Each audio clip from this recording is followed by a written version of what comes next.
Aloha, I'm Saratina, and I'm coming to you. There's a little quail right there from Ehrenberg, Arizona. Today is Friday, February 11th, 2022, and I'm being very raw right now. Share with you something really personal. First, we're going to talk about, things we can do in the desert to make ourselves look better when it's hot outside. Clip the hair back, pull it back, like that, and still looks cute, still up a little. Then we could do ponytails and do piggies. I like piggies. And take the piggies. And my hair is like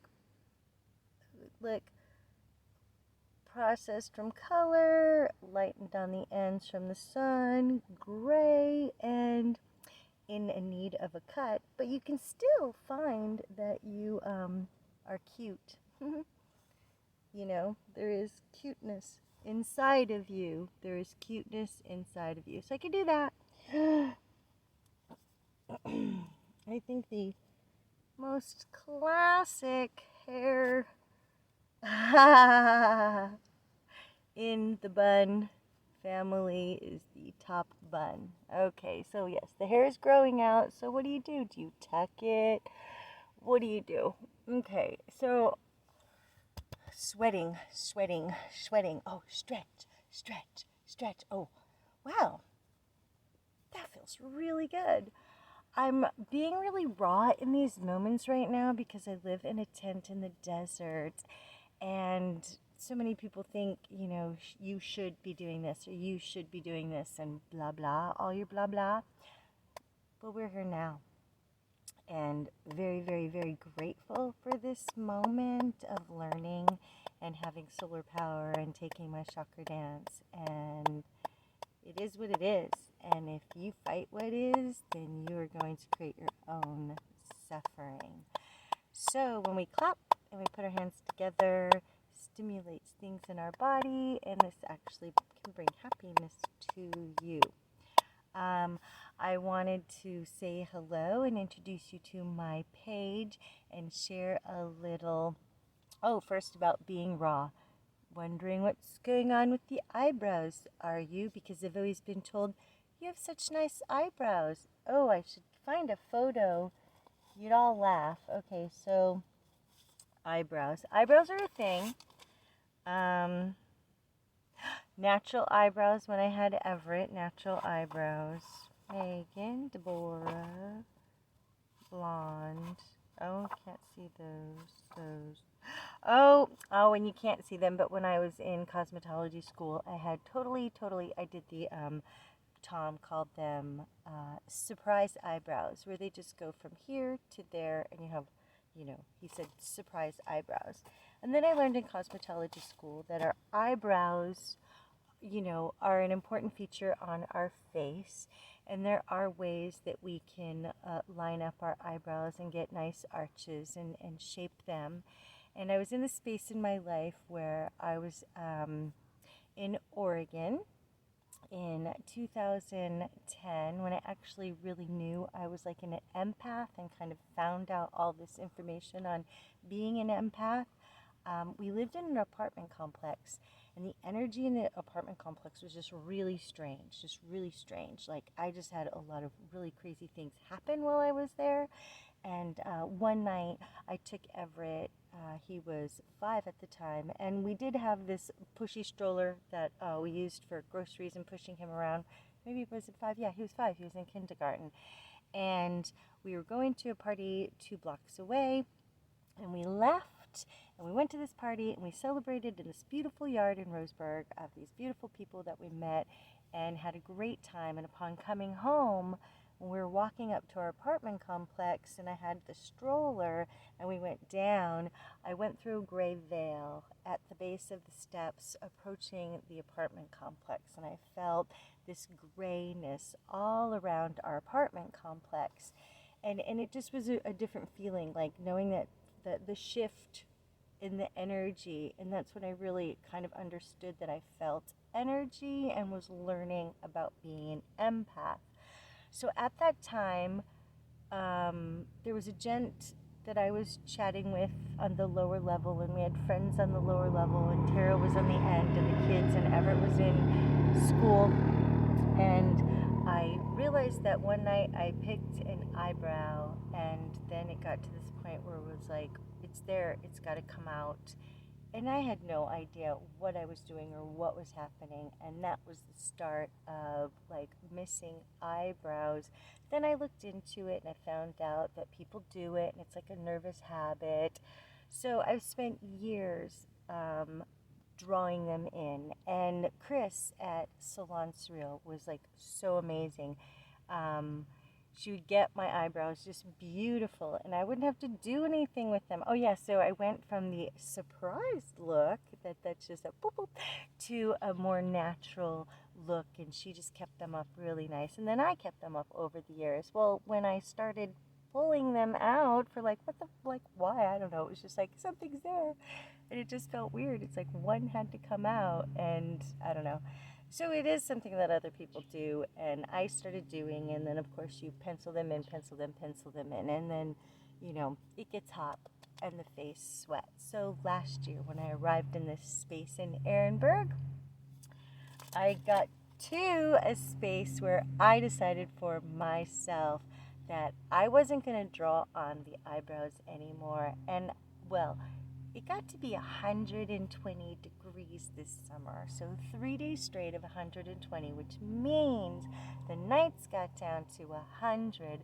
So we were in and out of the water and in and out of the water. And I felt like when I moved to Kauai in 2016, I stopped wearing foundation. Now I've always had like splotches on my face from sun damage after the baby, and yeah, your body changes, and so our face represents so much about who we are and how we feel in our skin. And it was really funny the other day. So when you have a blemish, you feel, oh, I've got a pimple, and oh, and we just feel like people are just like, well, because people are judging us within like 3 seconds of knowing who we are.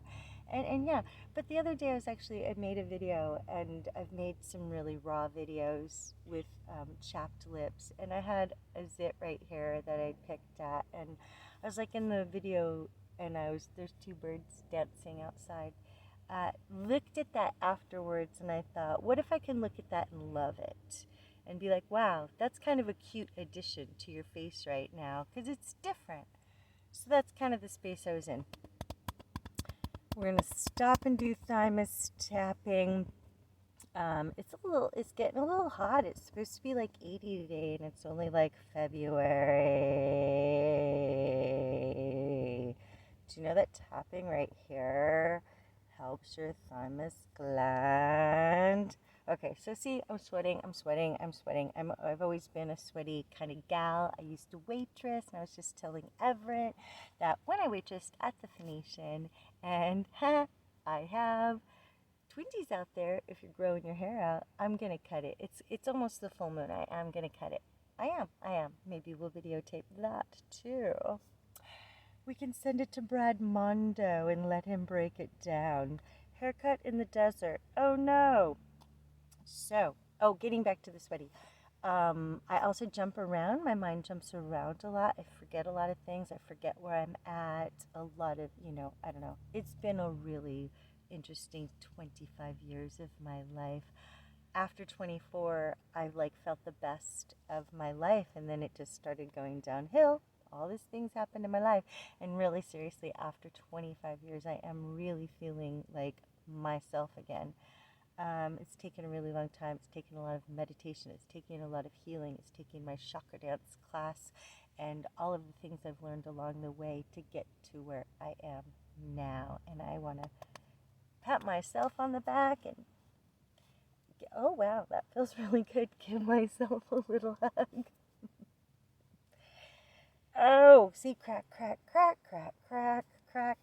Yeah, so getting back to the sweaty armpits, I was working at the Phoenician as a cocktail waitress, and we had these beige, big, funky ass, oh gosh, if you could eat, culottes with this big belt, this big leather belt, and the shirt for and an apron.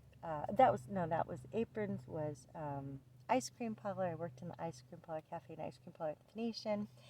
And when I cocktailed waitress at the Phoenician and I served afternoon tea, we just had these crazy outfits. So this shirt had really big sleeves. And they were all pressed. You had to go to work and you had to get your uniform and change and then put it on and be ready for work. And as I was taking orders, I would actually like drip sweat. I'd be in the Thirsty Camel Lounge like some nights taking orders for guests that were quite popular on television and stuff. And I'd like seriously like feel my arms dripping and I would just have to go like this and keep writing and walking. But I've just always been kind of a sweaty kind of girl. And my lip, when I did hair, it cut a lot. My face would sweat. And then, of course, if anybody had some nervous energy going on, I was feeling more nervous, I would sweat more. So going back to being really raw and open with the eyebrows, I was going to suggest to all the young gals that I know that if you start your eyebrows, it's something you're always going to have to keep up with. And think about that. And then, bam, this trend with eyebrows and drawing them on and thickening them has taken over. So eyebrows really are an expression of the face, and it kind of puts everything all together. If you've noticed someone might have light eyebrows or no eyebrows, you think, what is missing? So, like I said, I'm being really raw today, and I put peppermint on them now. I don't know, I was like seriously like laying last night, and I was doing a chakra dance meditation, and I went like this, and there was a pokey one, and I was just like, that feels weird, and just felt the need to, pull out the eyebrow. So somebody might have this as well. You can look it up and Google it. It is a thing, and I think it's like an anxiety disorder or something. But yeah, I know as a cosmetologist and being a hairdresser for many years that we do lose 80 to 100 hairs a day, and we shed them from head to toe, and so eyebrows included. So you might go like that, and you might, take an eyebrow out, and we lose lashes. But when you start pulling them out, then it becomes a problem. And we look it up in Louise Hay and all these things, and we will like check in with our body and be like, why? So this is my feminine side, so I will get to Louise Hay at some point today and look up feminine side and eyes. And I don't know if brow is in there, but compulsive picking or anxiety or some, so I'll look it up. So, okay, my loves. Don't you love that, my loves? This is my Friday video, and in my Friday video, well, I'm gonna have to move, whoa, because the legs get a little, they get a little crampy.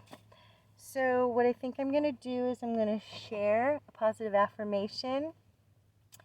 And I really was going to do this welcome video for everyone. And what it is it's a poem I wrote, and I'm going to share with you. Yes, yes, I live in a tent. I have a YouTube, and here's my content. I read positive affirmations, pull tarot cards about relations. Ding, ding, ding. In the note of C, I play my base chakra bowl and listen to her sing.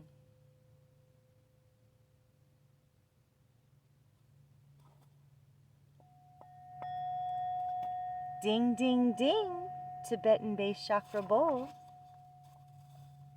Sending healing vibes to y'all. I may share a reading from one of the cards, or from a poem I wrote, or from a book.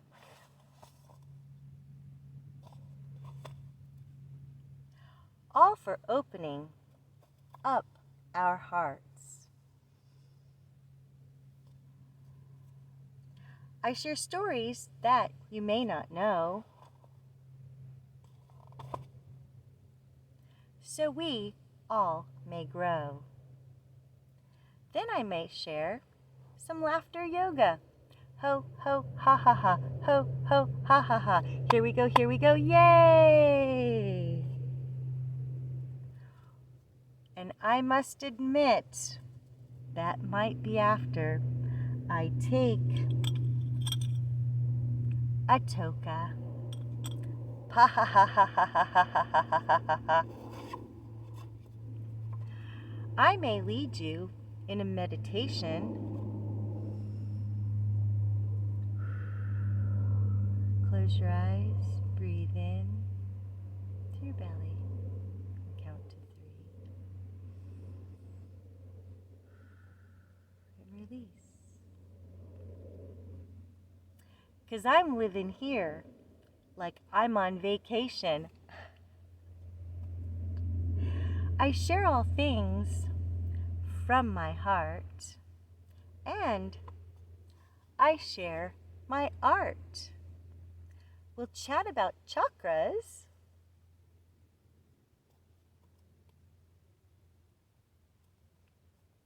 I might even quote Deepak Chopra. Then in closing, I may ding, ding, ding.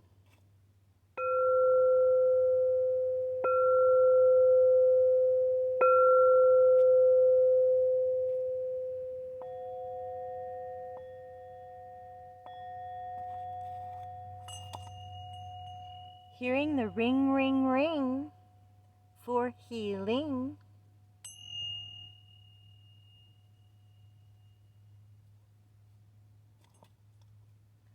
I'll say goodbye. Namaste. Make it a great day. I'll turn off record and I'll upload to play. Thank you very much. This is my introduction to my YouTube page that has been up for a couple of months. Please hit subscribe and follow. Comments, if you want to leave positive comments, I'm open to positive comments. That'd be great. Let's uplift each other and make it a great day. So again, subscribe. I'm also doing some TikTok and everything in between. There's my channel. There's my day. It's hot. I'm gonna go play in the water. Okie dokie. Thanks for joining me in a portion of my day. La la la.